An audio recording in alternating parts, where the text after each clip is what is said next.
gentlemen, boys and girls, welcome and welcome back to another fun-filled edition of Soap Lore. I'm your host, Jet, still viewing and reviewing the soapiest, sudsiest primetime storylines of 1982.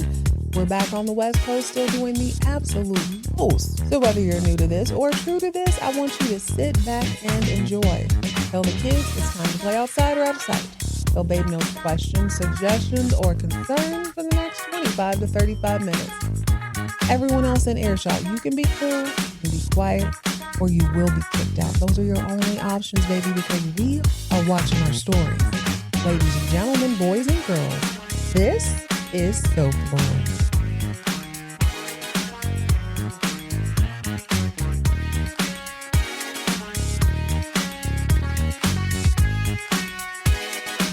Hello, gorgeous. Welcome and welcome back to another fun-filled edition of Soap Lore. I hope your day is shaping up well. Mine is good, but I do have some news to drop. I had a little bit of a tragedy this morning. I made it over to Starbucks. Needed a little espresso. I needed a little zigga-zigga to wake up. I decide on a whim that I'm going to adopt 2 beautiful potato chive bites. And I was also going to devour them. That's neither here nor there. I get halfway through the first one because it is piping hot and fantastically delicious. And in my haste and in my greed, I miscalculated grabbing the second one as I'm driving, and it fell on the floorboard. I can admit to y'all, because we're close at this point, I was going to be trifling. I thought about it. I considered picking it up, blowing off the debris, but I thought, Jet, we can't do this. You're better than this. You're not going to eat floorboard chive potatoes.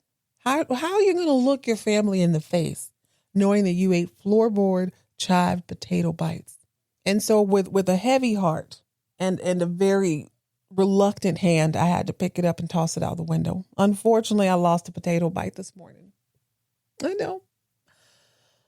But I think I can get through. I think I can get through this with you. It was so good too. So if anybody knows any recipes for a bomb potato bite with chives like the Starbucks one, if you know the dupe, holler at your girl. You can reach out to me in the show notes. You can talk to me about your chive potatoes. You can talk to me about a scene that has just been bothering you for the last 35 years. I want to know. If you're listening on your mobile device, simply go to the show notes and click the link that says send us a text. If you have a little more to say and you want to send an email, I'd love to hear from you. You can reach me at soaplorepodcast@gmail.com. That's soaplorepodcast@gmail.com.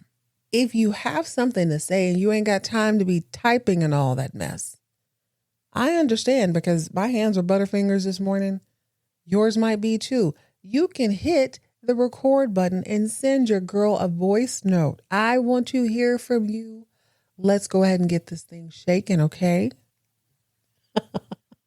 Suddenly I'm Casey Kasem, and all you cool cats and kids are going to shake it up. I don't know what I'm talking about, y'all. I'm on one today. The caffeine is quickly coursing through my veins. So let's go ahead and get into Knots Landing this week. Pour yourself up something bubbly and bright as we watch Season 4, Episode 8, Knots Landing, Man in the Middle. I'm asking him to change. I cannot wait to see Michael Jackson. Me and my mama got tickets. Among the many joys I had as growing up as a child in the 90s, 2 things stand out for 2 different reasons. I used to love when the opportunity presented itself, either watching the afternoon talk shows like Jenny Jones, Geraldo, Ricky Lake. I don't remember if Tyra was in the 2000s or in the 90s. I feel like that was 2000s, but loved watching those shows after school if I got the opportunity. I also loved watching Jerry Springer. Now, you would think day and nighttime television, as far as talk shows go, run along the same lines as day and nighttime soap operas. They kind of do what they kind of don't. Obviously, at night, things are going to be a little bit more extreme. But the daytime made an exception to this rule when they were talking about do dirt dudes, specifically ones who had cheated on their man or their woman and needed to be confronted on daytime television. I feel like daytime television is a better way to do that. You understand? You expect that on nighttime talk shows, but on daytime, they would set up the scene. So they'd have the girl come out. She'd tell the audience how trifling this man is and how much she loves them. And I think he's cheating on me. He won't commit. He won't give me a ring. Sometimes it was a dude like, yeah, I've been with him for this amount of time. He doesn't bring me around his family. He doesn't do whoop-whoop-de-whoop. So then they'd bring out the guy in the audience. Even though they had been popping off, they'd managed to calm down just long enough to let this man lay out his claim before the host would be like, oh, well, do you know Charmaine or do you know Charlie? And they'd bring out the person he'd been cheating on with. Sometimes it'd be 2, 3, 4, 5 people. Now, on the rare occasion, they'd bring out the dude. He'd flip the script on everybody. I wasn't really cheating. I was just ashamed. I didn't have this and I didn't feel worthy. I didn't feel this or that. I couldn't provide you the life I think you deserve. So I've been making up things. And sure enough, almost every time the woman would take him back or the man would take him back, whoever he was with. Every time.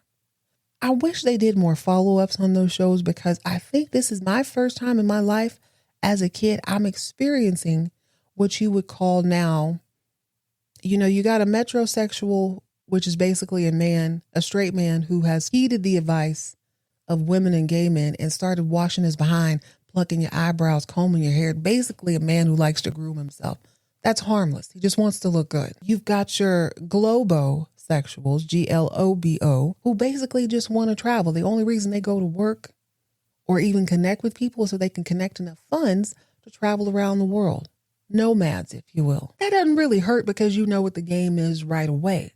But the phenomenon that I saw on this show was that of a man I would name vagabond. A man who likes to bounce from house to house simply for the amenities. He don't want you. He's not really interested in anything romantic. God's honest truth. He just wants your amenities. He wants to use your VCR. He wants to use your car. He wants to use your hard work to facilitate a lifestyle so that he does not go get gainful employment. Another thing I used to love is watching movies like Mrs. Doubtfire. Specifically, the end of the movie where he has to run back and forth in and out of costume to keep up this facade.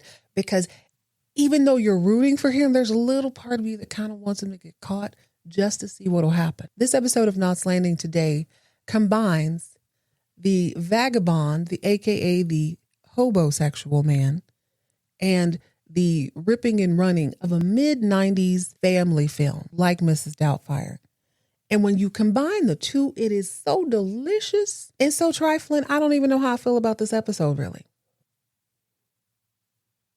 It would always rub me the wrong way on those daytime talk shows when the woman or the man would be like, oh, okay, I understand, honey. We're going to work it out. We're going to work it out. The truth is, they just didn't want to be alone. And you get someone like a Chip who is charming, who is smart, who is talented. That's kind of the thing. They're never just out and out bums. Nobody's going to see a guy sitting on the curb doing absolutely nothing and be like, I want you in my life. No, you need to believe that there is potential there. You need to believe that this person is just having a hard time. It not only justifies them not working or not contributing to your household, but it gives you the benefit of the doubt. It's the thing you can tell yourself. You can say he's trying. He's just having a rough go at it. He just needs a little more time and everything's going to work out the way it's supposed to.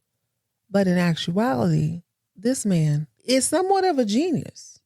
You don't become James Vagabond overnight. That person is made. He is bred in fire and he is one of the most lethal animals on the planet. Before we jump into Chip, we got to talk about Abby and them.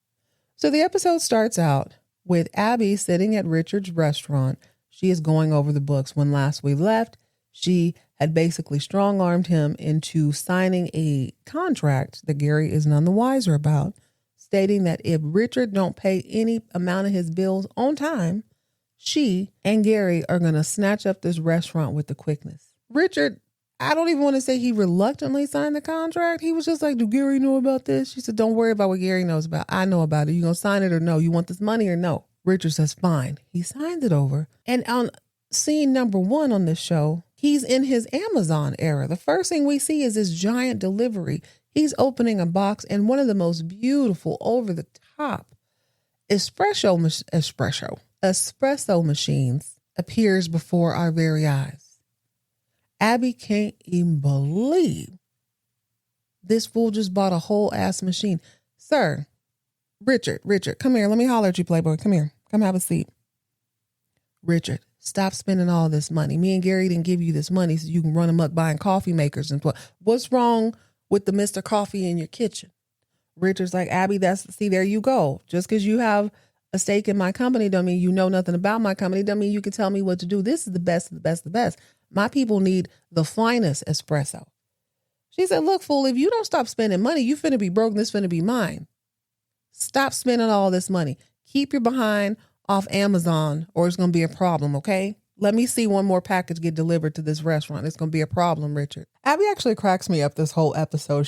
That whole sugar sweet thing that she plays in front of men is dissolving very quickly. Like cotton candy in the rain. She's getting down to the business. I swear, she almost mommed him. You know, if you ask her, Mom, can I go to the dance? You better dance in there and clean that kitchen. This is the best espresso money can buy. So you better espresso a job. Better stop spending his money, Rich. That reminds me, is Richard still visiting his psychiatrist? I feel like they haven't really brought it up a lot. Laura talked about it once or twice. Now that I think about it, Laura's not really up and in here like she used to be. I wonder if she had other things to do. As weird as it is that Abby and Richard banged, it's not always in the forefront of my mind, but apparently it's still a little bit in Laura's, even though she and Abby are cool now. I mean, I guess there are bigger problems at this point. What are you going to do? Speaking of bigger problems or just bigger in general, tell me why. From the last time we saw Abby and Gary, they have bought a beachside. I don't know if it's a condo. It's a super house. I'm talking 3 stories. We got you walk in, you go down to the first floor. There's a set of stairs on the second floor that leads to the third. Beautiful floor to ceiling windows, beachside view.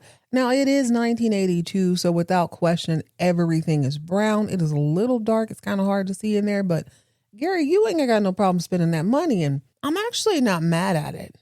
Quick little side note: I've already watched Dallas. And there was a scene where Gary and Ewing, what's her name? Gary and Valvoline were in their kitchen together. So I don't know. It kind of looks like it's from season 1, or it could have just been one off the side. I don't know. They look a little bit different, but for the first time in a long time, I saw them together and I was just like, ew, I'm so glad they're broken. It doesn't even bother me at this point. I can't even believe I was so upset about it. I like that they're not together. Because I didn't actually like Gary this episode, but I like something about him this episode. So anyway, at their beautiful beachside condo, Abby is telling Gary how trifling Richard is. She was like, I swear, we're going to lose all this money. Or excuse me, baby, you're about to lose all this money. And when I tell you he is buying any and everything, do you know he had an espresso machine shipped from Rome today to his restaurant? That's how he's spending your money, Gary. You need to talk to him. Well, problem number 2 shows up right about that time in the form of Kenny, who thinks he's Danny Tanner all of a sudden. I do not like reformed Kenny. I miss the days when he was a hoe and he was wearing that lip gloss. Okay, so anyway, Kenny's whole thing is like, okay, we're having a little bit more trouble with CG than I anticipated. Not that CG herself is a problem. CG is an absolute delight, but the money isn't rolling in like it needs to. And Kenny recognizes now that he's a girl dad that a girl's got to eat. So he set up a gig for her to play in this commercial. Now, for whatever reason, Gary's like, ew, commercial? She's a rock star. Why would she do TV? I don't know. Seems like a good idea to me. But luckily, Abby's grown ass is in the picture. I need to refer to her as that because she seems to be the adult in a lot of these situations when it comes to these dudes and this money. They're not counting like she's counting. So she says, wait a minute, hold up. You said CG is hungry and she needs to work.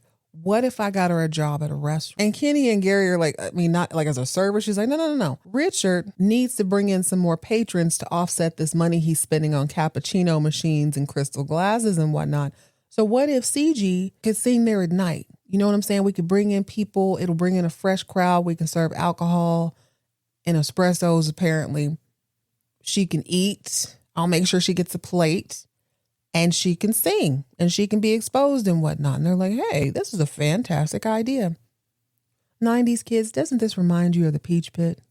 When they'd have musical guests from time to time. I miss that about TV. When you watch a show and a musical guest would be incorporated, either dating one of the main characters or like their nerdy cousin that suddenly developed into this superstar. Do y'all remember when In Vogue showed up on A Different World? God, I remember that. My mom used to play that CD backwards and forth. I love In Vogue. Anyway, CG has a new gig. She will be singing at Daniel's at night. It's going to be fantastic. I suppose the way this episode is set up, it would be worth talking about CG a little bit more. Not that Abby is interested in maybe helping CG, but I think Abby recognizes an opportunity long before anyone else on the show does. Well, excuse me, maybe long before anyone else does. There's someone else who is a very, very close second. So Kenny is excited about the opportunity, as is Gary, but there's another problem with CG. Once again, she's not a bad girl. She's a great girl. She just needs a little money, and he's had a real hard time getting her on the phone lately. Gary's like, oh, for real? I'll stop by her house. Why don't I'll stop by and I'll talk to her. Gary stops by. CG comes to the door, and you can see that she's in her apartment, and he's like, hey, we've been trying to call you. What's going on? Are you okay? She's, oh, no, I'm fine. I was just really tired. I've been waitressing at night, so I put my phone in the closet instead of just taking it off the hook. I put my phone in the closet. And he's like, oh, okay. Well, how do you feel about singing over espressos? She's like, oh my God, yes. All right, baby, you got a gig at Daniel's. Oh, thank you, Gary. Thank you. She didn't let him in her house, which is not unusual. He didn't really try to come in either, which is also not unusual. In this scene, I had the revelation that I think I wouldn't mind working for Gary. He seems like a real cool boss. He ain't really tripping.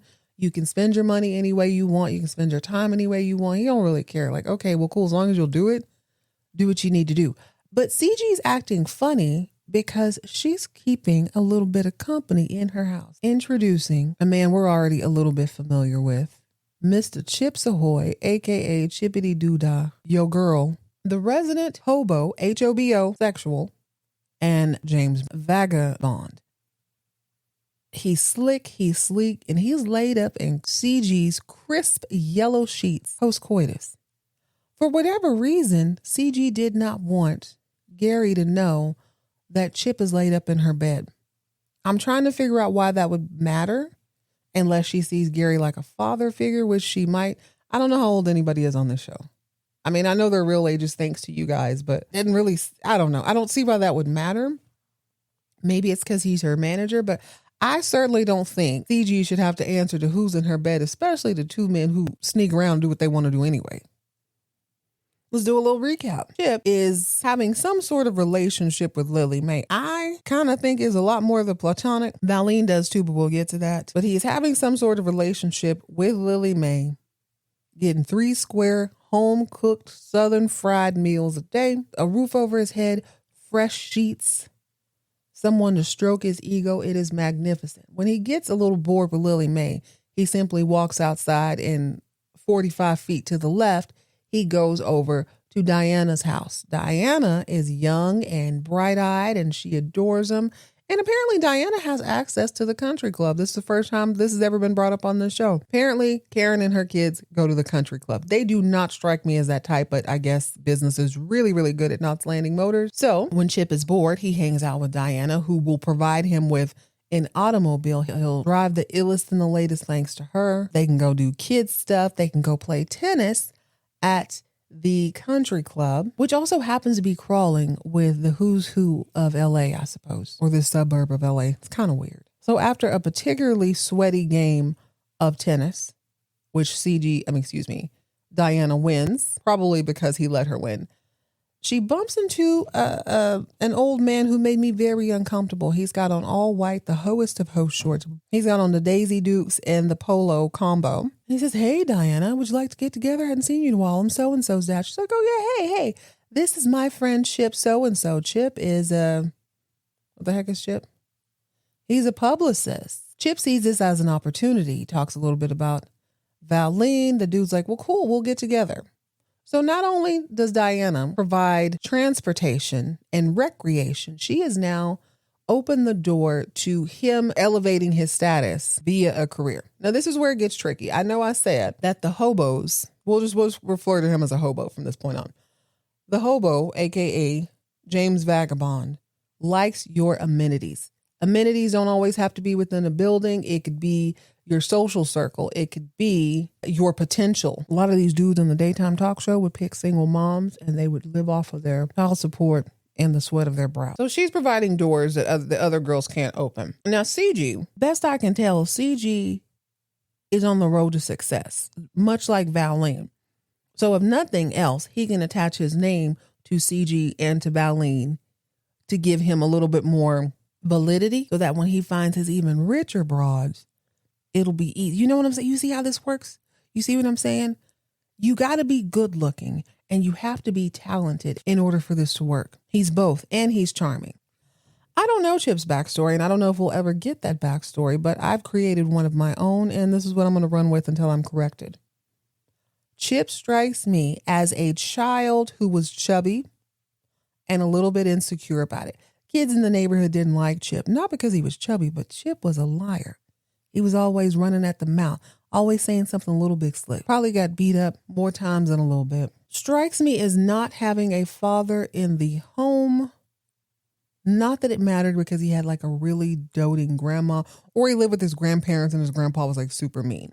He needs to feel wanted and needs to understand what he needs to say in order to get in good. And he honed his skills by hanging out with his grandma and her old lady friends at the bridge club. And he discovered that if he was charming enough, he'd get, extra treats here and there. They'd let him into the house. He'd cut their grass and they'd steal a little bit of jewelry. He likes the excitement and he likes taking what you have. Never mind working for it yourself.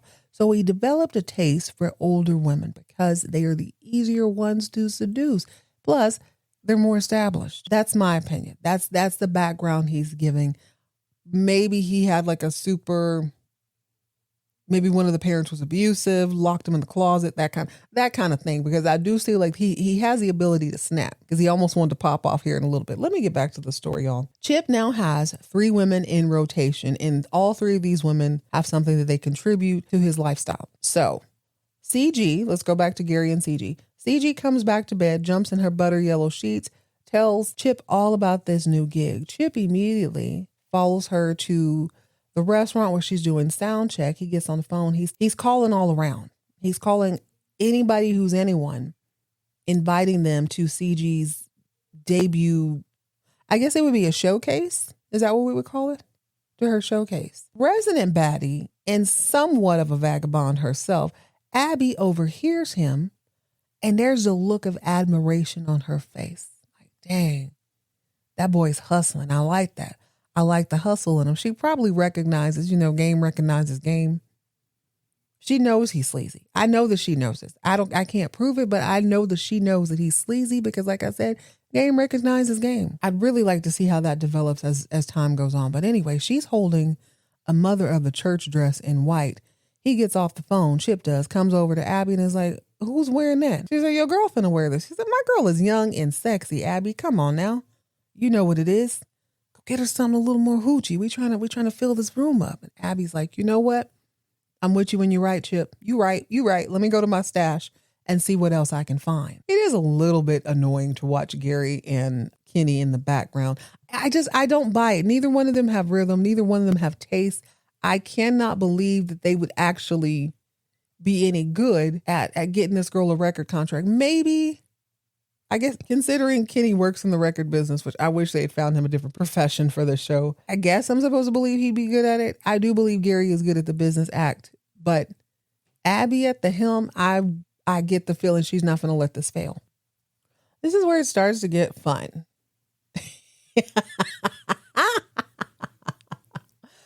Normally I'd talk about the side characters, which in this episode would be Valine, Karen, and Mac. But because this is a little bit of daytime talk shows and the running part of Mrs. Doubtfire at the end where, he's got to be in 16 different places. Everybody's sort of sprinkled about in different ways, but everybody's part is important. So let's talk about Valine. Valine is still not keen on Chip living under her roof for free 99. And I think she feels like he's probably taking advantage of her mom.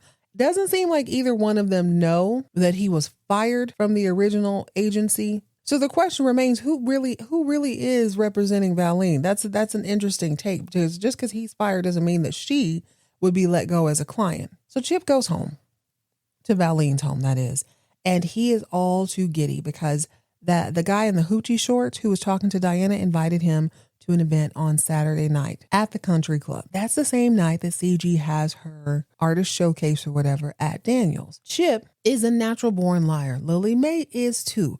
So you can imagine when the two of them get together, big dreamers, big hustlers, big noise.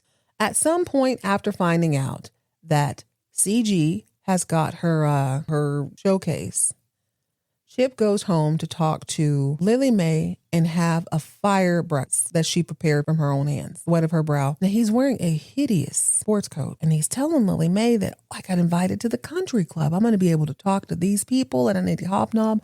Gosh, what should I wear, Lily Mae? And she goes, well, you can't wear what you got on. Your last check still hasn't come in from your job. So why don't you let mama worry about what you're going to wear? She buys him a fresh coat. So later on, him and Lily Mae are in the living room tailoring this coat because she has a little bit of money. She ain't got that much money. And I'm sure some of this money is coming from Valine, the Vidalia Onion Queen, who is busily working on her second novel. Only she's got these two bohos in the background who won't shut up. Both of them are vagabonds. Both of them are moochers. And they have the audacity to sit in her air-conditioned, well-lit home talking loud and long about all the stuff they're really not going to do. You can tell Valine's nerves are at the end. Y'all are on my last nerves. I'm about to pop off. Y'all listen to Jet. She tells you at the beginning of every episode, you can be cool, you can be quiet, you can be kicked out. They're not being cool or quiet, so she has no choice but to put everybody out. She's over there handwriting her novel. And Lily Mae and baby boy are just, Lily Mae is telling him how wonderful you're going to be. Those big rich people aren't going to know what to do. You're so talented, Chip. And he's like, I can't wait, Lily Mae. I'm going to make CG a superstar and I'm going to get Valine. They talking too loud and too long. And Valine's like, hey. I need both of y'all to loudly shut the hell up and get out. Chip, since you got so much to say, why don't you take Lily Mae with you to this country club dance, whatever y'all doing. She got to go with you. Everybody got to get out. Shut up. Chip has a nerve. I saw his face. It flickers. It flips like he's mad. He almost pops off and then he remembers he ain't got no house. He ain't got no car. He ain't got no job. He needs all of Valine's amenities. So he's smart enough to go to step 2 where you can be cool, you can be quiet. He decides he's going to be quiet. Lily Mae is like, oh my God, Valine, I would love to go, but Chip is going to be so busy. He knows he can't say no at this point because, like I said, he ain't got no house key, he ain't got no car key. You got to play the game. So he agrees to take Lily Mae, and you can see the light in her eyes. Valine must see it too because Valine has her own business to attend to that night. And she says, Mama, what's going on with you and Chip? Lily Mae pretends to be offended. Valine, Chip and I are the closest of friends. That's all. I don't think so. And Valine doesn't think so. I think there's a little bit of something going on there. I think the only person he's probably not sleeping with is Diana, and that's just yet. I don't know if he's sleeping with Lily Mae, but there is an illusion of a relationship at minimum. You know what I'm saying? She believes something is going on, but let her tell it to Valine. No, Chip and I are just very close, and that's all there is to it. Valine says, okay, so you know he's been spending a lot of time with Diana, right? Lily Mae's like, of course I know everything. Chip tells me everything. Valine's like, okay, Mama. Chip tells you everything. We'll see. So, flash forward to, it seems like it would be the afternoon. Maybe it's around 7. I don't know what time CG goes on at Daniel. So let's say for the sake of argument, CG is going to go on at about 10 or 11 to make it a nighttime event. Let's say that Chip and Diana are going to be at the country club around 6 so they can have dinner. It's worth mentioning that Karen and Mac, now that they have gone and banged each other, are very close. They having a good time, and they too want to eat at this country club with her newly acquired membership that she never brought up ever before. Okay, does it matter? Doesn't matter. Every show needs a pitch pit. Every show needs a central gathering place once everybody moves off the cul-de-sac, which it seems like Gary and Abby have done. So at the country club, as promised, the weirdo who I think was trying to get in Diana's pants, the grown man, the one with the hoochie shorts, Hoochie Daddy. Hoochie Daddy comes up and he's fully clothed. He sees Diana. He makes conversation. Starts talking about all the things he can do. He'd love to get into TV. Blase. Seems to be going real well. He sets up a lunch appointment with Hoochie Daddy for next week. He being Chip, gets a phone call, and we begin the Mrs. Doubtfire back and forth race, which I love so dearly. Diana thinks he's stunting. So Diana is not completely blind to Chip being a little bit of a fronter. Neither is Lily Mae. The only person who seems to be completely blind at this point is CG, who happens to be the person calling him. Now, Diana thinks that Chip has managed to get himself paged so that he seems like an important person so he can take this phone call. The whole environment has heard his name. He gets on the phone and it's CG and she's like, please come, I have an emergency, please come. So he ends up dipping. He leaves Diana at the country club, goes over to CG's house, and you know what CG had? Appendicitis? The runs?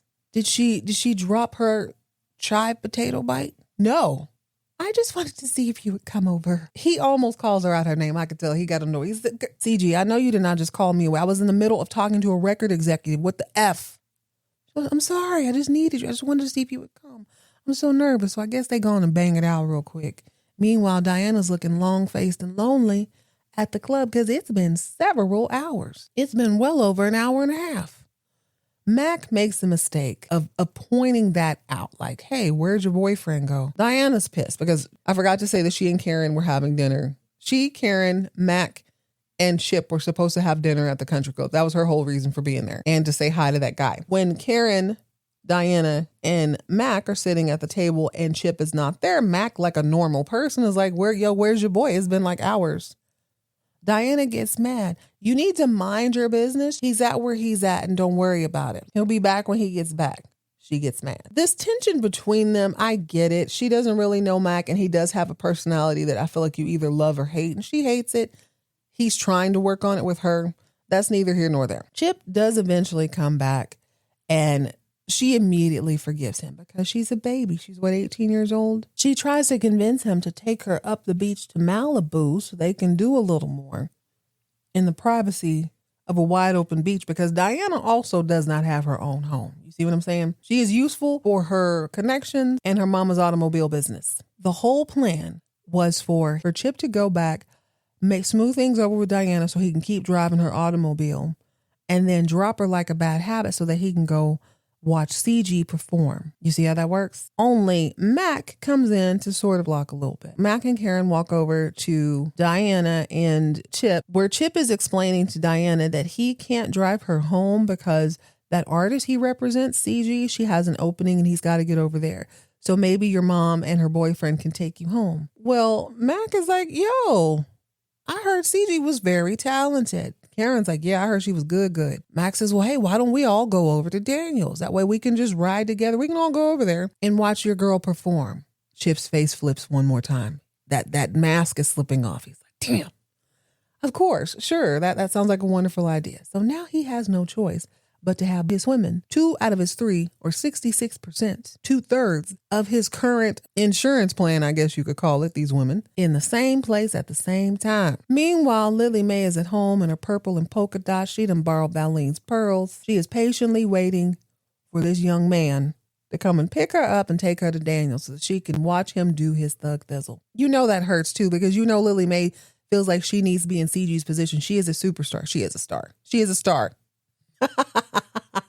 In the Pine Country. That needs to be the opening act. When Diana, Chip, Mac, and Karen arrive at the restaurant, CG has also just arrived, and she is dressed like Peggy Bundy. She's got the leopard turtleneck with the shoulder pads.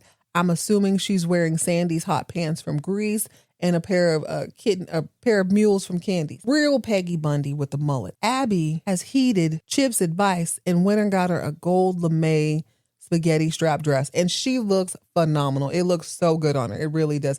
I don't really like CG style, but that outfit is so cute. Looks like something Sammy Joe would wear. That's kind of who she reminds me of. Now that I say it out loud, she reminds me a lot of Sammy Joe.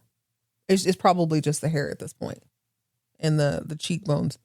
Anyhow, Abby tells her, girl, go out there, do your thing. I'm very proud of you. I'm one of the partners here. We invested in you, girl, so I believe in you. You look good, boo. Doesn't matter because CG has spotted Chip. Chip walked in arm in arm with Diana. So this is all this woman needs. Right before she goes on stage, she has to kind of suppress the emotions that she is feeling that her manager / sometimes live-in boyfriend / lover may or may not be schmoozing other women behind her back.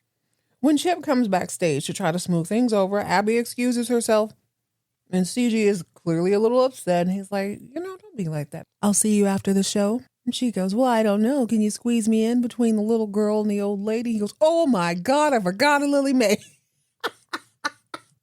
Now that's his insurance, baby. That's his house. That's where he sleeps. CG is a starving artist. She ain't liable to keep a place. And Diana is a little girl. Her mom is not having that. So he's like, oh, shit. Gets on the phone, calls Lily Mae. Baby, I'm so sorry. I'm so sorry, Lily Mae. I've been so swamped. I've been running, ripping and running, running and ripping. Can you maybe catch a cab? And she is all but too happy to oblige. Of course, I understand. Lily Mae is now on her way to the event. This is where we get to see Chip sweat. Lily Mae shows up, and he's got to pretend like everybody is cool with everybody and nothing is going on with anybody. Only CG is now sort of hip to this, but there's not a lot she can do because at the end of the day, she's still feeling him. So she gets on the makeshift, freshly built stage with a small band. Mind you, this is a cramped restaurant, but she has just enough space for a piano and a guitar guy. A guitarist is the name, a drummer. And she gives the performance of a lifetime in a restaurant. It's really sad that it works for her, but it does not work for Afton on Dallas. But I mean, she wasn't banging. You know what? She banged the right one, I guess. She didn't bang Kenny or Gary. She did what she had to do with old boy, but she did it for pleasure. Anyway, let's move on. Chip has no choice but to sit with Diana and pretend like he's so deeply and darkly into her. I wouldn't want to spend this night with anyone but you. Richard is ripping and running in the kitchen because people want omelets when they listen to soft rock ballads. I mean, okay. If that's what you want, you do what you want. Kenny and Gary are obviously sitting by each other with their booze, Abby and Ginger. And I will never, ever, ever, ever get tired of Ginger dry hating on CG.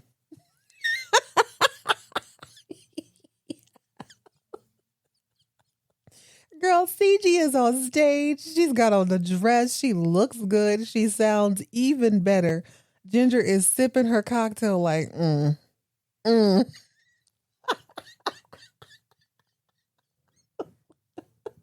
If that had been me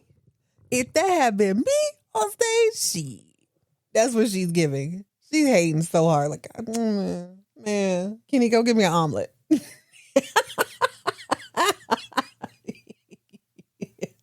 That might be one of the best additions to this. Whatever Ginger lacks in a storyline, her dry hating is more than making up for it. I didn't clock this the first time I watched it, but now that Lily Mae knows that Diana and Chip have a ting-ting going on, you can see that she is visibly uncomfortable because yes, Chip is sitting by Diana, but he's also sitting by Lily Mae. This is just a testament to good acting. One of the things I like the most about Knots Landing is all the things they're not saying. The look on Lily Mae, like you can feel her discomfort. You can feel it. And I'll give Chip a little bit of credit. He is a professional vagabond. He is a professional hobo. So he understands that you can't do too much with any of them, especially out in public, because there's many eyes watching. This only works if the woman believes that you and her have something very special. Diana being so young, she's probably going to be the most persistent. Okay, Diana's what, like 18? I'm assuming Chip is around 24, 25. CG would have to be somewhere in between that. I put her right at about about 21. Even though it's the 80s, she kind of looked 27, but she has to be 20, 21, 23, something like that. So she might have the energy to chase him around a little bit, but she's not going to be nearly as eager as a Diana, like as a teenage girl. It's going to hit a little bit different, which is why you got to pick your victims wisely. Anyway, CG brings down the house. Everybody wants a piece of her. She still wants Chip, but she's now hip to what Chip is doing. And Lily Mae is also hip to what Chip is doing. But what can she say? She's pretending they're just friends. I think there's something more going on. Diana seems to be the only person who is completely oblivious. I think that's kind of the magic here though. You got to make everybody feel special and like they have a very unique piece of you. When it's all time to go, Chip goes to Lily Mae. I'm so glad you made it, Lily Mae. It wouldn't have been the same without you. But I'm going to be stuck here for a really long time. Would you mind taking a taxi? She goes, oh, I will, as long as you're not too disappointed. And he appeases her. He grabs her hand, kisses it. I can't wait to see you. I'll see you first thing in the morning, and I'm going to tell you all about it. So he's feeding into this thing that they're so close. He has to share every moment with her. Didn't he tell her when they first met that they were soulmates or something like that? He's really playing that off. He then goes to Diana and says, Diana, I'm just so proud that I got to be here with you. You were on my arm today. I just want to go everywhere with you and show you off. I'm so proud of you. So wonderful to be with you. He's able to appease her with a little bit of a kiss in the corner, in a dark corner, by the way, right before he sends her on her way with her mommy and her mommy's boyfriend. So now that the other two out of the way, the only person left is CG. How do I appease the girl in the gold lame? Sex. He gives her the bedroom eyes. She gives them back to him. They know what's up, and that's all there is to it. So it would appear that Lily Mae gets his mornings, Diana gets his afternoons and his days, and CG takes care of the nightlife. The life and times of a vagabond are captivating. It's so interesting, though. These are things, God, I could write 10 books on all the expectations I had as a kid, what life was going to be like when I grew up, how to navigate it. I was misled, obviously, but it's so easy to see when you're watching other people go through it. But let's all be honest. We've all met a vagabond, a hobosexual who just wanted to hang out at your house because they didn't have anywhere to go. Or maybe he was an autosexual who just wanted to use your car. He had all the gas money in the world, but no automobile. Expired licenses. You have met a version of this person in your life, and you know what? It is almost impossible to clock if you're in a place where you're lonely, or maybe you're going through something else. And each one of these women, Diana, Lily Mae, and CG, they've all got something they need or something that's missing, and this man is clever enough to fill that position for them. It's interesting. The other interesting part is that nobody other than Mac is like, yo, this dude is dirty. This dude is a dirtbag. He's a scumbag. He is trash. Trash. Nobody's really clocking it. Even though Lily Mae knows he ain't got no check. Even though CG knows he wasn't talking to a record producer. Oh, that's the part I left out. So when they get to the restaurant, CG comes up to greet not only Chip, but she's forced to greet Diana, Karen, and Mac because they all show up together. So at first she doesn't realize that Mac is not a record producer. So she's like, you're in the record business, huh? And Mac's like, no, I'm still an attorney. He didn't realize that the kid was lying. So that's when CG kind of was like, oh, okay. So you've been lying all day with this little girl. I see. But for whatever reason, she's content to be a side chick. I would recommend to her, as I would any of you listening, that you go back and listen to episode 29 of Soap Lore called OG Dallas Season 2, Episode 10, Sue Ellen's Side Chick Survival Guide, Episode 69, Vintage Soaps versus Dynasty versus Dallas, Episode 17 of Season 2, The Life and Times of a Side Chick, Episode 222 of Soap Lore called Season 2, Episode 5, Knots Landing, Kristen, the Serial Side Chicks episode, or my personal favorite, Episode 230 of Soap Lore, which reviews Season 2, Episode 10 of Knots Landing, Choices, the two side chicks of the same coin episode. This is a comprehensive guide of what you will go through being a side chick in a vintage primetime soap opera. So the question now remains, how do you get rid of a vagabond? How does James Vagabond disappear from your amenities so that you can lower your electric bill, reduce your car insurance because he is a wild and irresponsible driver, reduce food because he's a greedy goblin. What are you going to do? How do you get a man like Chip out of your life?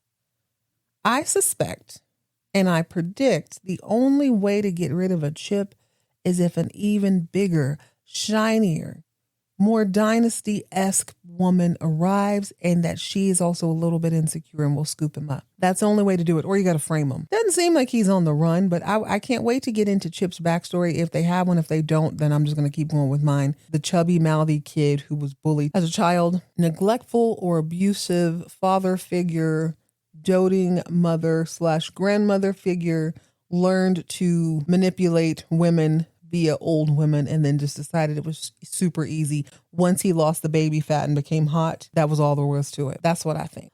All right, guys, that's going to be it. That's all for this episode. Thank you so much for joining me today. Don't forget, you can reach out via the show notes, leave a voicemail, leave a text, or send me an email at soaploorepodcast@gmail.com. That's soaploorepodcast@gmail.com. In the meantime, in between time, if you meet a handsome man, just lost his job, hide your keys, hide your car, hide your grandmother, hide your niece.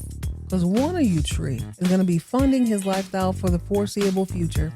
Stay hydrated, stay moisturized, mind your own business, and keep all of your drama on Vintage TV.